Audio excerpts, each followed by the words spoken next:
Hello and welcome to the Business Exchange Southwest Charity Conference in Expo in partnership with Milstead Langdon Accountants and Stone King Law. I'm Anita James, the event organiser, and I'm delighted to introduce social enterprise and social innovation experts, Julian Blake, partner at Stone King, and Jonathan Bland, Managing Director of Social Business International. Today, they're going to be discussing how public services can be improved by partnership working, outlining the 5 key principles for success and highlighting 3 excellent pioneering examples of real public service collaboration between local authorities and charities. Gentlemen, good morning and welcome to the stage. Anita, thank you very much. I'm going to start the presentation part of this webinar, and I'll hand over to my colleague Jonathan Blandon after a period of time. I'm Julian Blake. I'm a partner at Stone King. I'm a public benefit specialist lawyer and have been for the past 30 years. So I'm describing that perspective in relation to public services. Jonathan and I have known each other for pretty much that long, but for the last 10 years, have been working quite intensively with a project that Jonathan established called E3M, which is very specifically focused on social enterprise and public services.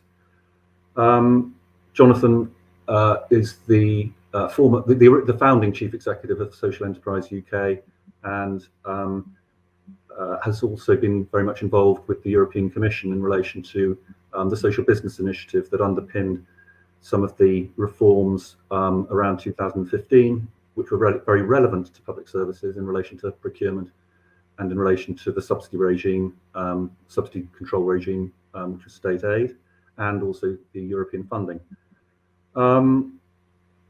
30 years ago, I started my professional career and fresh out of law school, encountered my first public service contract for real, and I was quite shocked because it just looked like a commercial contract. The focus was on the protection of the commissioner, the remedies available to the commissioner, and there was very little on the really important bits, which were the service specification and the way in which the two parties would communicate in seeking to deliver the intended public services. Following on from that, I would be involved in quite a lot of discussion and seminars and things like that.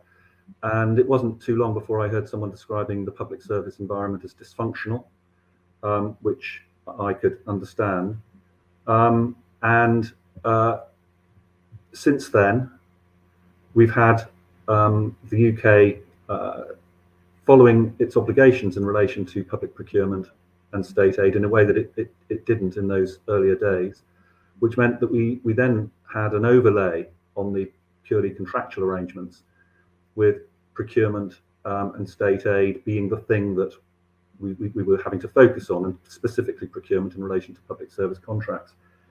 And the outcome of all of that was that the contracts, frankly, haven't improved that much, if at all, or the general standard of those contracts. And the environment is still dysfunctional, and it's been mostly dysfunctional in the recent decades because of the way public procurement has been applied, really without a proper understanding and interpretation of the actual rules and the permissiveness and purpose of nature and flexibility in those rules, and the overall sense that procedure is the thing that is important in relation to public service, as opposed to focusing on the purpose with appropriate judgment and flexibility. So Jonathan and I are going to be talking about this subject, and specifically in relation to this subject, the way we've approached it through the E3M project. And also, most importantly, we're going to highlight 3 examples that have succeeded despite the barriers in relation to effective public services through applying some of the principles we're going to be talking about.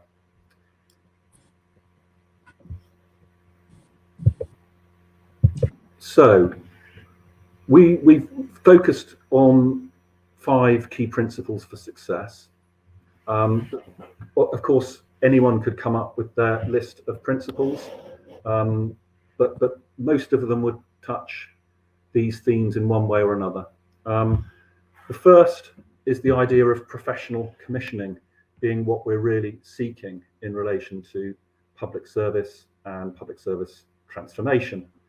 Professional commissioning being the idea that the commissioner is there to really ensure that the public authority understands need in public service areas, has really engaged with all the stakeholders relevant to that need. Obviously, most importantly, the people who have the need, and those who are supporting them, and those who are involved in that sector. So the idea that the professional commissioner is a master of the subject and knows what really is needed, even if there are reasons why the need can't be met in the ideal way, for example, because of lack of resources and lack of funding. But anyway, the professional commissioner is somebody who looks at the whole picture, who determines what the need is, who looks at the full array of methods and instruments available to a public authority to seek to meet that need, and thereby manages the local ecosystem and the way that ecosystem meets that need. And ultimately, if good public services are provided and needs are met, that's going to be economically productive too. That contrasts with the prevailing idea that's been in place for a good number of decades now, that the best way to secure public services is in a competitive market, and that what the public authority is doing is purchasing in that competitive market. Now, there's nothing inherently wrong with market theory and competitiveness within market. It's very easy to understand why competitiveness might be something that produces greater efficiency, for example. But there are flaws in the idea that the market is the way to secure best public services. One obvious one is that if you're pursuing if you're focusing on market theory, the way in which you think services will best be delivered is because the provider will be concerned about their profit, will seek to maximize their profit, and that will lead to efficiency, and that will lead to the service being as well as it being delivered in the best way possible. But that's not necessarily the case. You can make profit by reducing cost, and if you reduce cost, you reduce service, and that's not going to be delivering best value public services. And on the demand side, the demand is not finite. You're never going to be delivering all the public services that are going to need. You're going to be doing your best to meet some of that need, and you could always do more. And doing more is what will best deliver public services. So there's something else about how public services should be delivered. And essentially what we're talking about is the idea that there are collaborative principles as well as competitive principles, and that they are not the prevailing orthodoxy in the way public services are thought about, and they should be. More directly, in terms of just experiencing the way public services have been dysfunctional and to some extent are still dysfunctional, really you can look at the way the procurement rules have been interpreted in a really very narrow, risk-averse way. And this is the practical perspective that I really started with when it came to public procurement. It was experiencing charities and social enterprises being frustrated by the process that they were subjected to, not being able to present their capability, and not being able to communicate, and not being able to initiate and innovate, but just being pushed through a competitive process that didn't really bear direct relation to the services that they wished to deliver to fulfill their missions. So what that really became very conspicuously from the practical perspective was that procurement rules were being implemented in a narrow, risk-averse way, and really it was the process that was being focused on. It was getting the process right, not getting the process right for the purpose of delivering best value public services. So the process started becoming the dominant thing, and then you get repetition, the process is repeated, and the purpose you get further and further away from the purpose actually being the thing that you're going to be realizing. Now, there are lots of reasons for that. The procurement ways in which that's articulated is, yes, of course, we follow process. It's because we have to be objective and we have to be transparent. But that really leads into the core of the problem. And the core of the problem is delivering public services is a complex business. And that means it's not just a matter of, in the crude sense, producing a tender with a marking scheme, with price either the dominant thing or even worse, the main thing, the exclusive thing for a period of time. It's a complexity that needs to be properly addressed. Back to the point about professional commissioning.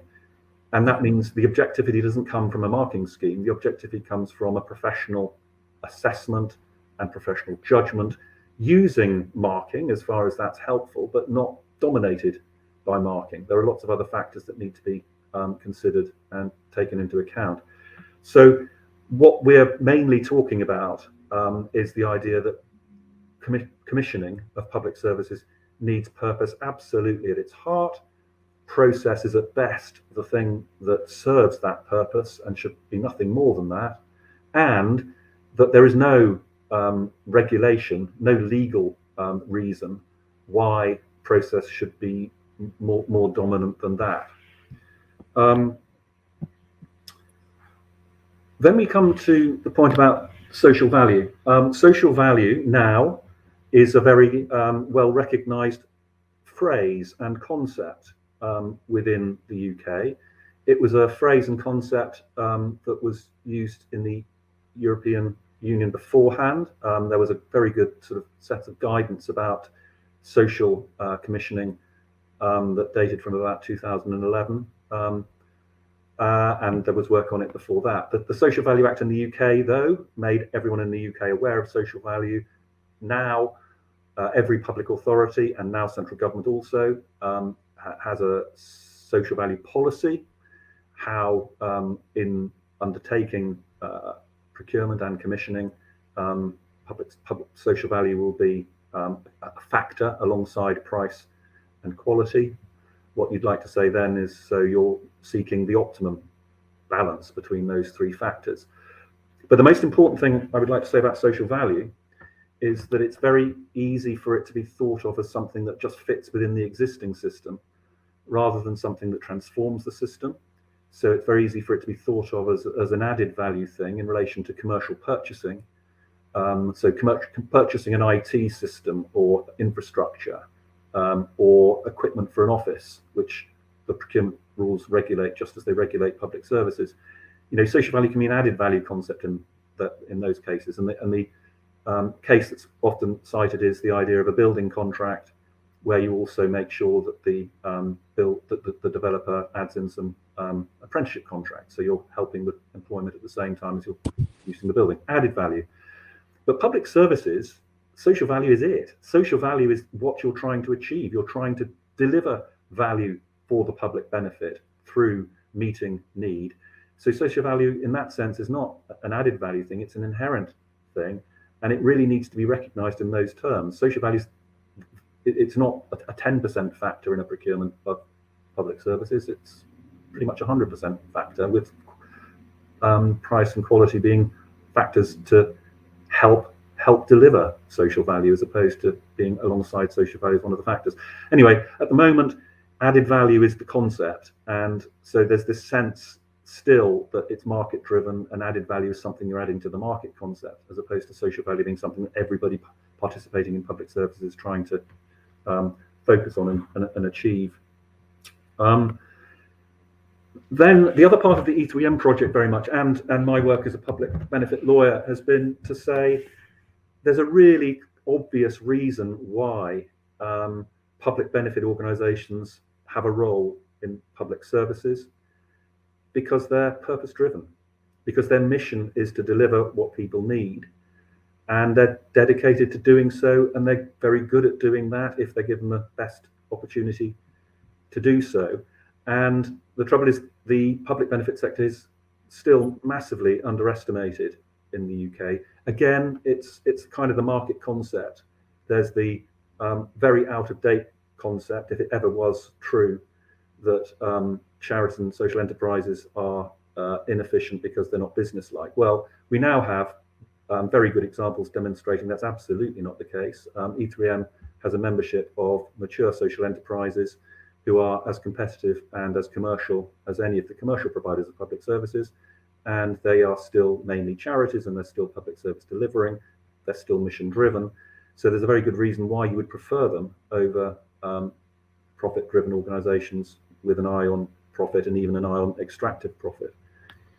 So there's a reason why you would want social enterprises delivering public services. There's also obviously a reason why you would want smaller, more traditional charities and community groups to be delivering public services, because they know what's needed, they deliver. And in some areas, it's simply not a market at all.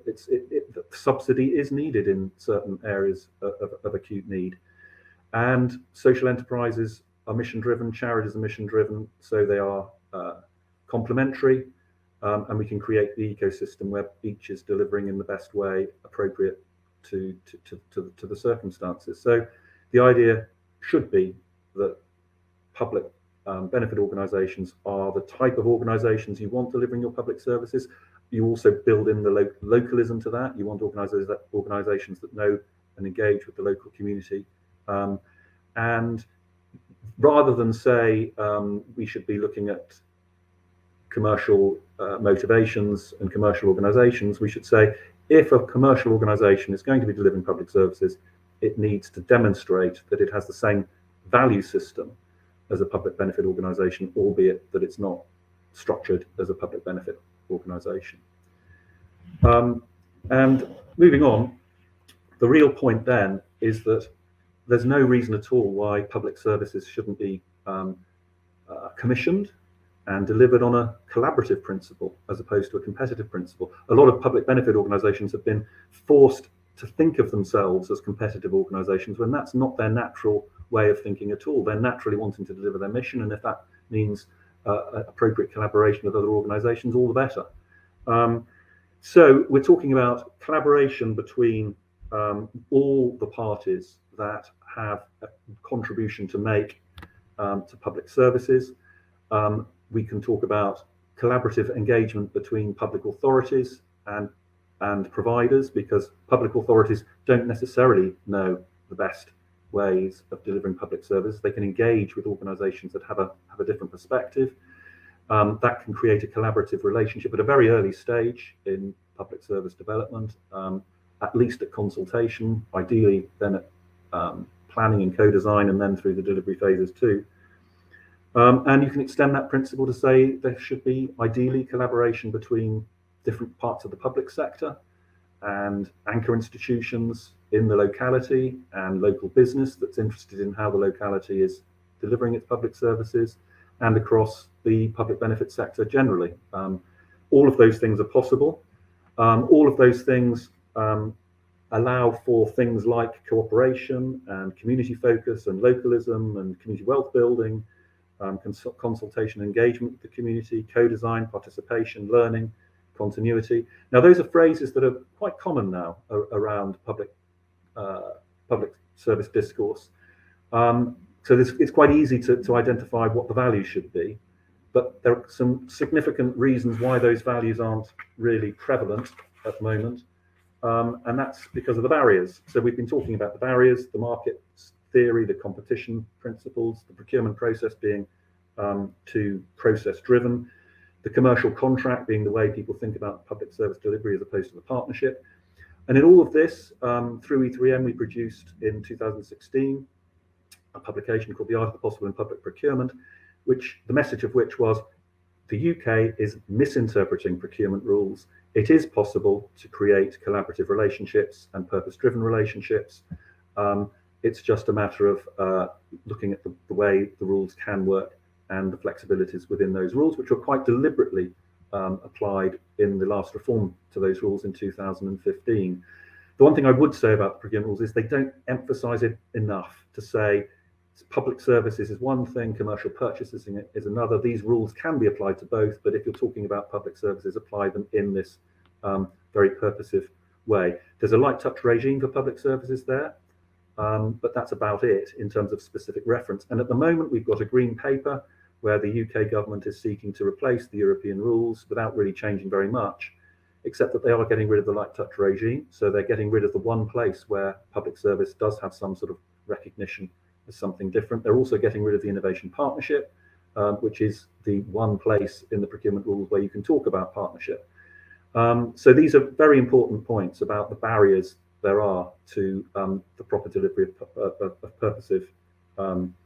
purposive public services in collaborative engagement between public sector and the public benefit sector and other stakeholders. We're going to be talking about three examples, as I said at the beginning, where these principles have been effectively applied despite all the barriers that challenge that sort of procurement. And I'm now going to hand on to Jonathan to talk more about the E3M project. Thank you very much, Julian, and real pleasure to be with you all this morning. Julian's mentioned E3M. We've been running E3M for nearly 10 years now, and it's an initiative really about public service innovation and social enterprise innovation, really, in public services. And at the heart of E3M, we have a business club of leaders of large, mature social enterprises working in different kinds of public services, from social care to transport to looking after children, range of different things, but with the common sort of golden thread that everyone there is a public benefit organisation trading for a social purpose. And as Julian said, we believe that social enterprises and the wider charity sector should have a much bigger role in the way that we organise our public services. And so E3M focuses on some of the kind of looking at some of the kind of key issues for success in that. And over the years, we've run a number of different events and produced practical publications to support people. And in addition to our kind of group of social enterprise leaders, we also have a second group of bold commissioners. So people who are in senior roles, mainly in local authorities, trying to kind of do things a bit differently, keen to kind of innovate and harness the power of the social sector. And very noticeable actually under COVID, we saw how in many cases things that people have been trying to do for a long time got accelerated in terms of the use of things like digital, but also a real kind of recognition and understanding of the role of the kind of social enterprise and wider third sector and the importance of how that kind of ecosystem that Julian described can fit together. And over the years, we've worked with some of those bold commissioners to support them in trying to develop some partnership approaches. And Julian will kind of talk about particularly the case in Leicestershire with the Leicestershire Children's Services and in Oldham with social prescribing. And one of the things that we did from that was to see that we ought to develop some wider kind of practical resources that people could tap into to help get over some of those barriers. And so earlier this year, we launched our procurement to partnership toolkit, which got some case studies and some kind of practical tools, and we've been running a series of kind of support events alongside this. And at the heart of it, the toolkit are some case studies that actually practically show how the partnership working can be arranged and organised under the current procurement rules that we have to operate to. So I'm going to say a little bit about one of the case studies. This wasn't one that we were involved in helping set up, but the colleagues from Plymouth, where it is, are involved in the Bold Commissioners Club, and I've been down and met people in the events, and it's a very, I think, powerful example of how you can organise things in quite a different way. So the focus is on people with complex needs. So people who are having a kind of mixture of issues in relation to homelessness and then needing other kinds of support needs, which might be around substance misuse or mental health or offending or the risk of exploitation. And in Plymouth, there'd been, I guess, a recognition of failure in the way that the services for people with these needs were being organised. Things were happening in silos. Commissioners were not really focused on the people, but more on the kind of problem and just looking at problem setting rather than problem solving. And they went through a process of real kind of soul searching about why what they were doing wasn't working.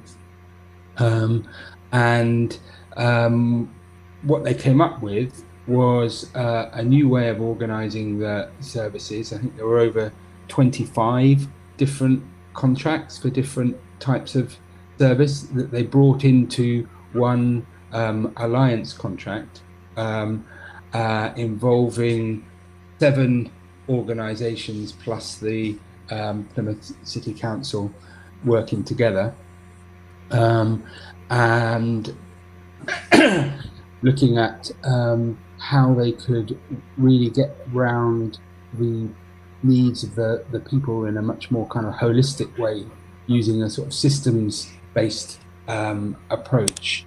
If you have the next slide, please.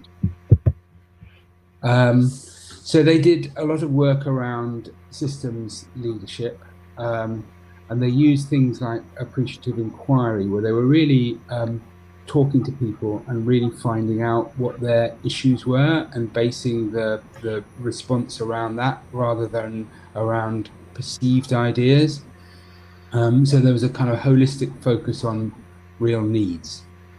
Another key thing that they did was to look at this not as a kind of short-term market cycle of recommissioning the contract every year or every 3 years, but actually to look at a 10-year time frame, because for some of our really kind of complex, tricky problems, a short-term approach just doesn't work.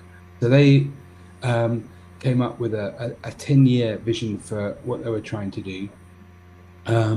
And broadly, the kind of size of this contract was about 7.7 million a year, and really trying to kind of integrate the services. And so the alliance contract and putting the alliance contract together involved some really intensive collaboration and working in quite different ways, sharing risk, and with a kind of governance where the commissioner kind of sets the mandate and the outcomes and risk strategy and the kind of finance that's available, and then the alliance has a leadership team where senior members from the different organisations involved, including the commissioner, are committed to kind of work on behalf of each of the organisations, and they decide how the funds are spent, how to monitor the overall spend and report back to the commissioner. And then actually in the way that the management team works, the key people from the alliance work together in an integrated delivery team, delivering within the funding that's available. And then there's one of the organisations provides a kind of alliance manager. So the alliance isn't a legal entity in the sense of it being an organisation, but it provides a framework almost for a virtual organisation involving the 8 different members of the alliance to work together. And it's actually obviously had a year of operation prior to COVID, and then was able to actually allow a much more flexible and rapid response because of the way that people were integrated together to deal with the challenges that we've had last year and that are ongoing. And so some of the kind of changes that brought about organising things in this way, in a partnership way, as opposed to the old way of having all these different services commissioned with silos and different people not talking in the right way together, is that there's a no wrong door approach. People can present themselves in kind of multiple points in the system and still get the same high quality and consistent offer. They have a system of complex needs workers who can deliver support that gets actually wrapped around the person. There's a reduction in the kind of duplication and inefficiency, and the decisions are being made collectively around how to use the resources in the best way for the people using the services. And so quite quickly they were able to deliver a kind of 44% reduction in admissions around the alcohol, and in the kind of bed days in hostels, and they were able to kind of reduce the spending on things like bread and breakfast accommodation for homeless people. You know, with the response to COVID, they had a very rapid way of being able to decide things on, is it legal, is it safe, and then just get on and move in at a speed that, you know, wouldn't otherwise have been possible. And so some of the kind of key learning that came from this was the change was based on real honesty and a review of what wasn't working, the kind of underperforming services that were there before. There was this use of things like appreciative inquiry to really understand what people need, and the whole thing fundamentally being based on a process of collaboration rather than market competition. Other things were important too, like the kind of senior sponsorship within the organisations involved, and a key thing was getting the kind of legal and procurement teams within the local authority on board. So often we see in terms of the barriers that there are commissioners that want to do good things, and then sometimes procurement, or more often the legal services, people say no because they just don't have the comfort to be able to do things differently, even though it is completely legal and above board, because nobody else has done it quite like that. They don't want to do it. So you can see more about this kind of case study and about some of the kind of things behind it on the E3M website, and I'll put that into the chat shortly. And I'm going to hand over to Julian now to talk about a couple of the other examples that are there. Thank you very much, Jonathan. So there we have an excellent example. There's professional commissioning, because the commissioning is dominant. It's basically saying, what's the need? How do we deliver it? In other words, that's purpose-led. One of the problems I didn't quite mention specifically with one of the barriers is that it's very distinct within a lot of public authorities that the commissioning team, the procurement team, the legal team, and the funding, the treasury team, they are not speaking with one voice, as one might expect from the outside of how public authorities operate. They tend to be passing the case along and dealing with it in sort of separate ways. And that was observed in the Plymouth case. The commissioning team led it, and the version of purpose over process that was articulated there was that it's thoughtfulness over routine, very specifically. That was the phrase that came out of Plymouth. So looking at what's needed, applying thoughtfulness as opposed to routine, addressing the need. Of course, that's all about social value, not about some sort of added concept of social value.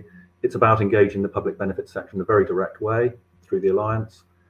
And it's all about collaboration. So there are the principles that were outlined at the beginning being thoroughly applied by a public authority, recognising that the rules that are often held up as being restrictive are completely flexible to allow that sort of approach to be taken. Oldham is a similar case. Oldham has benefited from really excellent leadership, focused on how to really seriously address the needs of the local population and the diverse needs of the local population. And the Oldham case really links to something I was saying about procedure, because when you have public authority, public benefit organisations, they will tend to think in terms of what the need is and what can be improved and what can be, how you can innovate. And before 2015, there was a question as to how you could have that early stage engagement with public benefit organisations. In 2015, an answer was provided, a procedural answer. So that's helpful in terms of unlocking this idea that the process is supremely important. If you have a procedure that says you can create partnerships, then you can apply, adopt, engage with that procedure. So that procedure was called the Innovation Partnership. And it was basically very explicitly saying you can engage with providers at a much earlier stage. You can engage with providers in relation to the design of new procedures or delivery processes, and those providers can carry on through the design phase into the development stage, into the delivery stage, all within one set of arrangements. So it was facilitating the idea of creating partnership, helping, prompting the push to partnership concepts by providing a specific name for the process, which was not quite there before. In Oldham, with their focus on real need and real connection to their communities, they were very interested in this idea of creating innovation partnerships and applied the Innovation Partnership. The Innovation Partnership, despite having been available to public authorities since 2015, has been very rarely applied. I mentioned the art of the possible in public procurement. That actually created quite a resonance in the public sector. We had a lot of discussion after the art of the possible in public procurement was published, because a lot of people recognised that the procurement is not a barrier to things, and so that the message that it is literally not a barrier to things was very welcome. So we had a lot of discussions about how to be more imaginative, creative, more purpose-focused, and had a lot of discussions about innovation partnership. But there was a very, very distinct problem at the next stage, where public authorities were interested in the innovation partnership idea, but they couldn't do it because nobody had done it. In other words, nobody was prepared to be first. Oldham and Leicestershire, which we're about to talk about now, have both decided that we're not going to wait for this to become the norm. We are going to embrace the opportunity and develop it. And actually, Plymouth is a very similar case in those terms.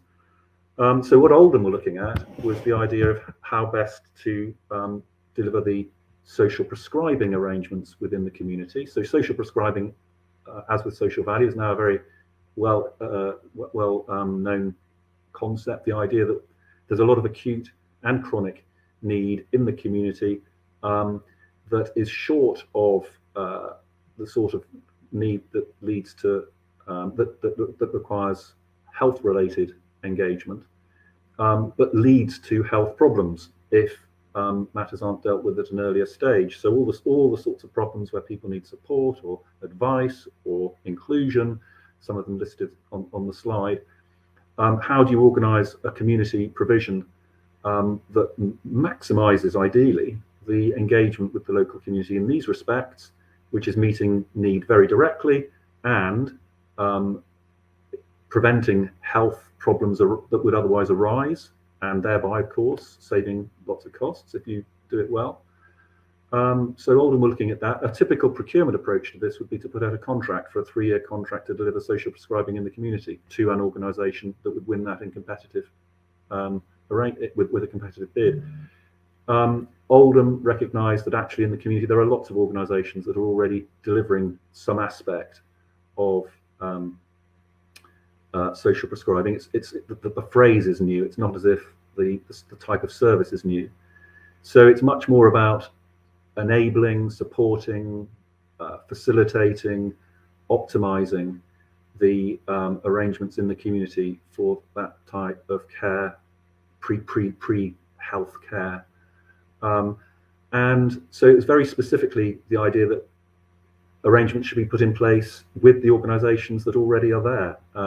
Action Together was the lead, but it has actually created an arrangement rather like the Plymouth Alliance contract, where lots of organisations within Oldham are brought together, coordinated. So there's the idea of units of population having particular need, which is a very appropriate way for public authorities to think. So they look at a particular community, a particular area, and say that area needs this type of service, and they have an overarching idea of central referral, so that the people can be led to the services that actually assist in that need. And the procurement point is that Oldham went through an innovation partnership procedure, which before then hardly any had been even attempted. And the reason they were able to do that is because they have a very enlightened social value policy. It's not just a sort of, we need to do good social things as well as doing everything else we do. It's very specifically, we need to do the social things. And that point about 3 pillars, they've got 3 ideas about these are the things that really need to happen in our community. We need our communities to thrive, for example, and everything we do needs to be directed towards those purposes. They recognise that the innovation partnership could assist with this. In other words, it's all about early engagement, consultation with the community, the public authority drawing on the expertise that's already available through the public benefit sector, not putting all those public benefit organisations through competitive tenders, but saying you all have a role to play, and we want to maximise that and bring that out through a consortium development. So that's basically what's been put in place, an integrated approach. I mean, it's basically the same sort of time scale as a procured contract, but it's actually involving the community in collaboration. And as in the Plymouth case, it's had notable success in its early phases. So there's the statistic there, 62.5% reduction in GP appointments and a 90% reduction in A&E visits. Now, those are the sorts of things that you're statistically trying to create through providing effective social prescribing. I mean, there are all sorts of value-based reasons why this is a good thing, but then when the sort of evidence comes through that it's not only self-evidently desirable that these things happen, but they are actually effective in social and economic terms too, really provides what you're looking for when you're considering how public services should work. And perhaps an even braver version, Oldham was brave enough, but Leicestershire looked at a much more fundamental change in how to go about public services. Oldham was really drawing out and trying to optimise what was already there, in a sense. Leicestershire were looking at children's services and saying children's services in Leicestershire, as in many other parts of the country, needs complete transformation. It's not working, and we need to make it work. And Leicestershire recognised that the expertise that will enable children's services to transform isn't necessarily residing in the county council. So it isn't necessarily the case that the council could produce an invitation to tender with a specification, put it out to competitive tender and get the change they needed. Also, they recognised that if they were going to get expertise in, it needs to be part of a early stage engagement. They need that expertise at the planning stage, at the design stage, at the how can we redesign a whole system stage. So they focused on the innovation partnership. They saw that was a process that was fitting their ambition. So they decided the commissioners thought that really was the thing to be focusing on. Then they the barriers. The barriers came up because nobody else has done one of these, have they? So nobody can do it, can they? The procurement team is obviously thinking that way. The procurement team needs to be persuaded that the innovation partnership can be undertaken, even though it's never been done before. The legal team, naturally conservative as lawyers tend to be, was also another agency that needed to be persuaded. So these were the sorts of things that were going on within Leicestershire. The idea that there was an ambition to transform, there was an idea that expertise was required, that it was a sort of expertise that's required to come in and advise and assist and support, not to be purchased, as is the procurement concept. And so that's what happened. Leicestershire actually did set up a innovation partnership process. Actually, they used the light touch regime because it's a public service, so they didn't have to do anything prescriptive. They could design the scheme in the way they thought along the innovation partnership principles. And they went through a process inviting expertise. It was Barnardo's that they decided to work with through that process. So Barnardo's came in as a partner and as at the design stage with the idea of it being transformational. And the relationship was put in place. And there were various issues about how you do that, since nobody had done it before. One of them, for example, was what's the contract price if we're putting this in place through some sort of procurement procedure? And they decided, well, actually, it's the budget. It's the budget of the children's services. There's the 704 million. How long should this last? Now, this is a really important point, because if you want public services to work, you want them to be preventative, you want them to be integrated, you want them to be improving things, developing things. In other words, you don't want them to be short-term arrangements. You want them to be long-term arrangements. You want the arrangements to be given the time to actually embed and develop and transform. So it was a 10-year contract, a 10-year partnership contract, almost unheard of when you just go through ordinary procurement processes. So it's all about the co-design with the input of external expertise, the project being given the time to effect the transformation that is its ambition, it being whole system. Again, very pleasingly, there's now an answer to the challenge that always comes through when you're innovating, which is, where's your evidence base? You know, because if you're innovating, you don't have an evidence base yet. You just have a theory of change. This project has had its first year evaluation, independent evaluation, and it reads like a checklist of the values you would want to see in public services. It talks about collaboration and communication and all of those values that we've really been talking about for this session.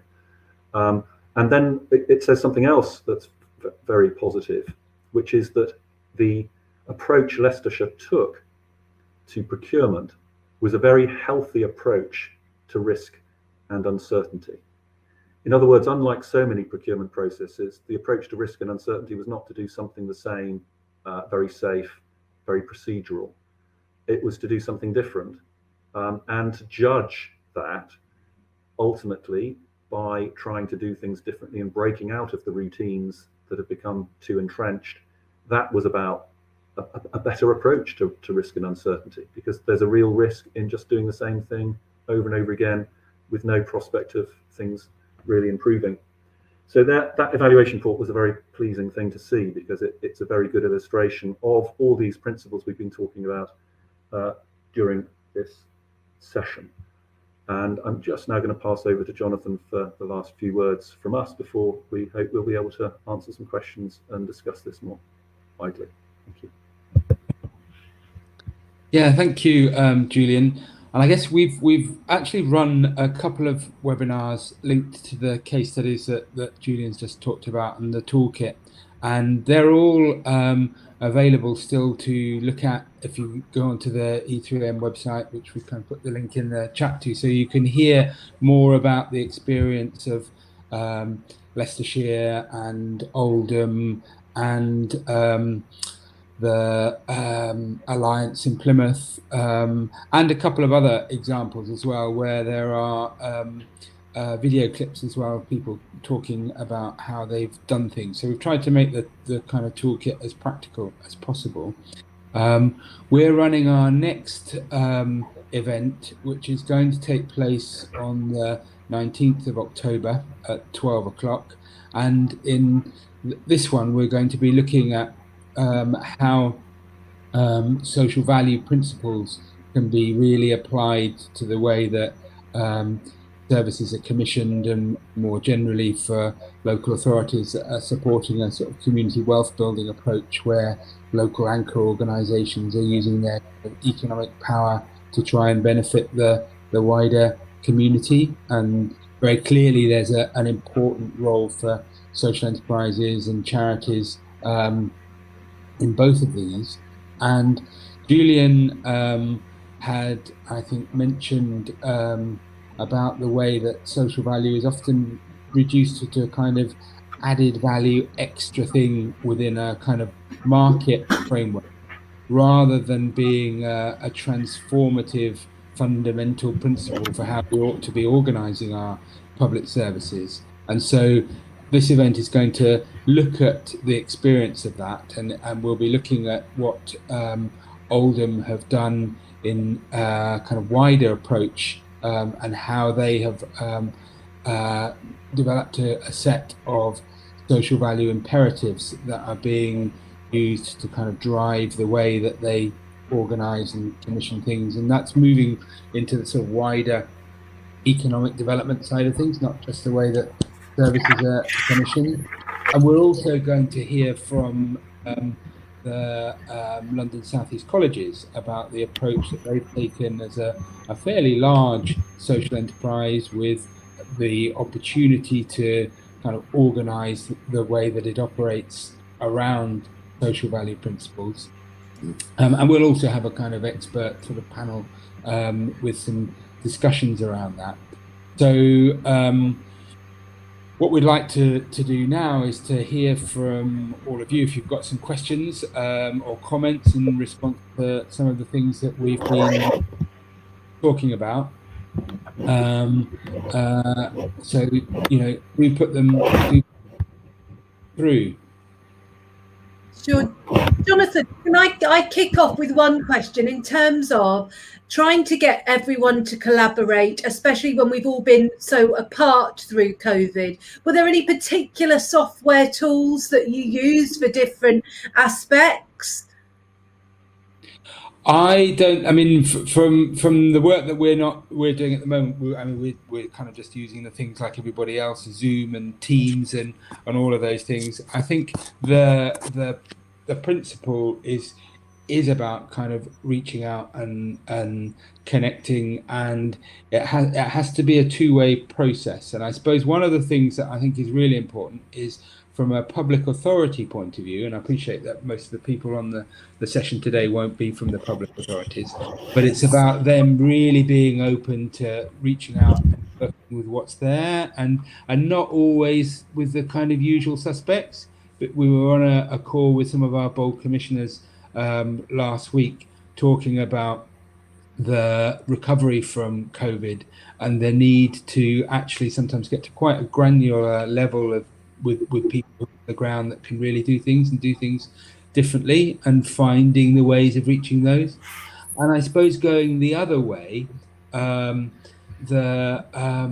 sometimes it can be the social enterprise or charity that has got a great answer to a problem that can actually take that to the local authority. And there are examples of this in the kind of transport sector, for example, where people have come up with ways of doing things and developed an approach and an offer that can be made to the local authority that they can then pick up on.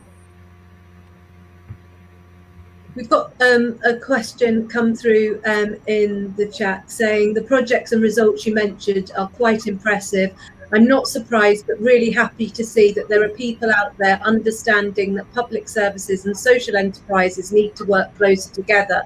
Other than events, do you meet with many managing directors of KICs, for instance, to discuss options for partnerships with local commissioners? Yes, sometimes we do, and always very happy to have kind of conversations with people. One of the things that we were doing prior to COVID in a way to support and stimulate social enterprise innovation, we developed a kind of methodology that we called E3M Alchemy, where we were looking to work with a local place, with a kind of local authority as a host, and then trying to bring some different thinking with some of the members of the Social Enterprise Leaders Club and some of our board commissioners, and working with local stakeholders, so people from local community interest companies, from charities, from other organizations, to come up with solutions to challenges that could then be taken forward. And we ran a series. We did one in Oldham that has led to the creation of something called Northern Roots, which is going to be the largest UK agri park, and it's a fantastic social enterprise led way of doing regeneration that combines the kind of social and the environmental. And if anybody wants to sort of hear more about it, just Google Northern Roots and that will come up. We also did some work in Rotherham, looking at things around domestic abuse services and different ways of doing that, and in Gainsborough in Lincolnshire, where we're looking at some of the challenges around sort of privately owned social housing and ways of actually making it social and resolving some of the problems that were being created there. And we're, I guess, thinking now about those were all kind of presential things where we did a lot of preparation, had like a 24-hour kind of innovation event, bringing all the people together. And I guess now we're looking at, well, how are there prospects of bringing that back, or are there, is there a way of doing it virtually? But I think that we need, I'm not sure, however good the software is, whether you could do that in the same way. But we're always kind of open to looking to support people. I don't know if you want to add to that, Julian. Well, yes, I'd just like to say about the engagement, I think was the second question. And yeah, in kind of four ways, absolutely, because that's what I do professionally, is engage with public benefit leaders who are trying to do things. And that's as I said earlier, how I ever got involved with procurement in the first place, because I was meeting public benefit organisation leaders coming and saying, we're trying to do this, but we're blocked, and people say procurement's the block. And I thought this can't be, it just can't be true that the law stops this very good thing happening, and it isn't. I went to Europe to listen to what the rules were really about, and it absolutely wasn't the case that procurement was a block. So there's that first thing, engagement with organisations trying to do their work from a purely practical perspective. Jonathan's starting point for E3M was to recognise that there are lots of leaders doing that, struggling with the same things, and it would be a very good idea for them to get together and discuss the issues that they face and the ways in which they can address these particular problems. So that's in a way the starting point for E3M, and I'd say we've probably never had a conversation in E3M which didn't mention the problems of procurement, in some way or another. Then at the next level, I don't think Jonathan quite mentioned that E3M actually also has a third group recently established, which is the social finance organisation leaders, because they also have a role to play in collaborating. So now we've got the social enterprise leaders, the bold commissioners, and the social finance institution leaders, all of whom have different perspectives on the same issues. And the idea is that we break down the barriers between those groups. All of them would look at the others and say it's them that's the problem, not us. But all of them can understand each other better. Add to that the more traditional community charities who have recently, been encouraged to think that the problem is the large organisations, including the large social enterprises. And I would say to that, they have a coincidence of interest too in all of these types of organisation coming together within the public service environment. And finally, the last event, E3M event before the lockdown, this was in February 2020, was a very specific attempt to bring an even wider group together, because there are lots of organisations saying the sorts of things we're saying. It's very easy to say things should be run in the partnership spirit, or social value is really important. You know, nobody will disagree with that. But there are academic ways of thinking about that. There are practical ways of thinking about that. There are ways of thinking about that from all the perspectives I've just mentioned. There are also lots of different groups. So there are cooperatives and social enterprise organisations and community charity organisations, and community wealth building is now a thing in its own right. Human learning system is something that's being talked about a lot now. Basically all saying the same thing in slightly different ways. And so this event was about bringing all of those types of organisations together to find the common ground. So we'd be thinking of following through on that once we're all able to communicate in, you know, real human ways again. So we've got some more questions about how do you think, why do you think there is still barriers and objections to partnership collaboration within the sector, and how do you think this can be overcome? Can I give a quick answer to that? I observe that people generally in life and in public services get very entrenched, that the way things are done gets very set.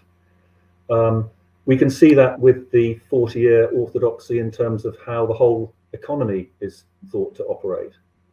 Trickle-down economics, I would say, as President Biden recently did, trickle-down economics doesn't work. Yet that's what we've been following for 40 years. And it's very difficult for a whole generation who's been brought up with that being the only way economics works to start thinking about, actually, there are other ways economics work, like focusing on public value and building our economies on that basis, has been suggested in some progressive circles. And that's true all the more in the more micro setting of public services. They've been done in a particular way. We've got the bureaucracy of public authorities, the separation of function in public authorities. We've got, to be fair, we've got public benefit organisations and suppliers who haven't always been the best. But you can see the problems. And this is all about trying to create sort of a consensus and a momentum about saying, well, this really is not the way to organise things. There are other ways of doing it. It doesn't preclude market systems, but it does suggest that you know, collaboration is just as important, or if not more important, in public service areas. We've got a poll that's live at the moment, and the questions are, what are your biggest concerns now? Funding, service interruptions, staffing, or volunteers? And the two top things are funding and service interruptions. So through this partnership working, the idea is that these service interruptions won't be such an issue. That's the game anyway, isn't it? That's the hope. Yeah, well, we haven't mentioned funding. Which is, you know, and of course, over the last, well, is it a decade or more, you've seen, to be fair to public authorities, having said that there's a kind of entrenchment there. I mean, how you could possibly deal with 60 million being cut off your budget and still try and effectively deliver public services is really as big a challenge as anyone could face, I think, really. So funding, of course, is a massive, massive issue here. And if there was more funding, there'd be more flexibility, and we'd be able to get closer to some of these principles, I think. Absolutely. Brilliant. Well, thank you. If there aren't any more questions, there's one that says how to get in touch. Within Hopin, there are speaker profiles for both Jonathan and Julian. You can connect with them on LinkedIn through those profiles, and you can also visit the websites for both firms as well. Oh, we've got another question coming quickly from Alec from Cherishers Charity. He says, do you think the millennial mindset is changing the way we work, encouraging partnership and collaboration for the mutual benefit of society, and in turn the capitalist way of working is changing? Well, that's a big question to finish with. I think there is hope, actually. I think that and I think there's also an environmental dimension as well in terms of the way that people are thinking and demanding. I think there are big questions over the way traditional capitalist, if you like, firms operate, and younger people are having greater expectations of what they get from work, what they buy, what they, you know, the things behind the consumption. And I think that does create opportunities for doing things differently. But I wouldn't underestimate the kind of barriers and some of the kind of entrenched ways of thinking that Julian's talked about, that we're kind of constantly battling against, and we can't stop doing that.